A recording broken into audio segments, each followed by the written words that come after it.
kitandise. Nabwe ekitabo Abakrisitaayo bakedde mu kkanisa n'Ekereziya okusaaba avunga akabonero akakasa nti ddala obudde bwa kalima butuuse.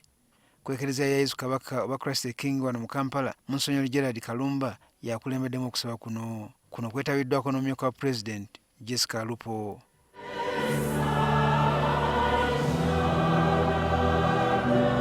Omubaka we Monsignor Kalumba akalaatidde abakkiriza okutuukiriza ekigendererwa eky'okusiiba.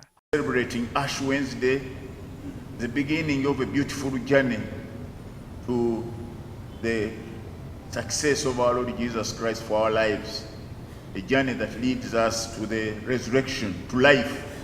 Mu Ekereziya ne kubyeko obugule atadde essira ku ky'abakkiriza okumanya nti Sitaani n'ebikemo bye nabyo bingi. The devil is better equipped than we are, but the devil is not equipped for our goodness, it's equipped for our destruction.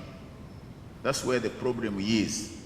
So the season we begin is a season to re-equip ourselves over a season to be able to be wise.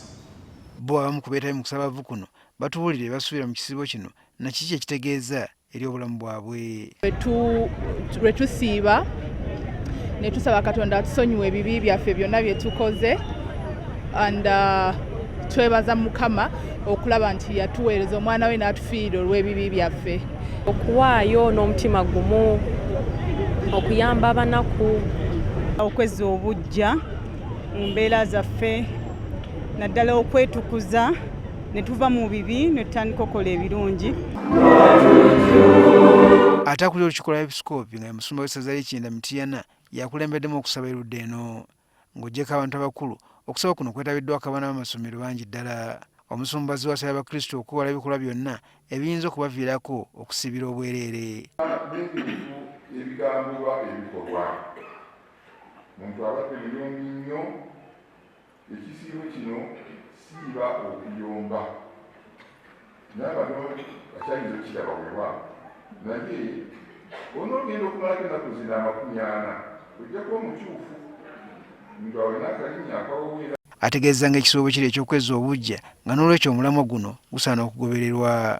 Okuwonyeza obujja obwo busiganye ddala mu kisiibo ozukire ne Kristo ng'oli muntu omuzuukivu. Wadde era olunaku lw'abaagalana asabye abakkiriza okusigala ku mulamwa gw'Ekereziya omuli n'obutalya nnyama olwaleero. Kitwale mulwogere era mumanye n'omutuukirivu Valentino naye musiibe. Musiibe Mukama bw'akikoze mubinanyaako lwali lutuuse lwakusatu olwakutu. Kati ng'Omukatoliki kiraga ensi bajja bakumanyidde bulijjo ku lunaku luno olya n'okunywa n'olya bajja kulaba nga enyuma bagibisaako omusanga weereza bali. Ekisiibo kino kyakumala ennaku 40.